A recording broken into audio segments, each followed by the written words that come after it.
fix the prices and taxes as outlined in the framework.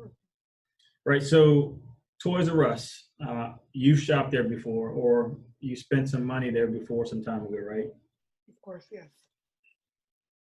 So I love showing this because it's unique in terms of showing how Toys R Us did not offer value, and they struggled against competition, mainly being Amazon, right? And what eventually happened is they were faced with the decision to either lower prices, which they couldn't afford doing, or just keep borrowing to sustain their business, which eventually leads you to bankruptcy and and eventually going out of business. But they never got to a point to where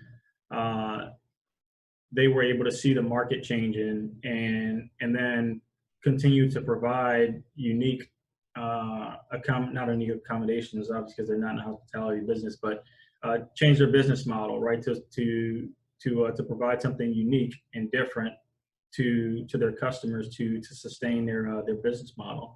And everything went online, right? So I remember pulling up a Leapfrog product one day while we were in a Toys R Us, right? And in Toys R Us, the product was $42.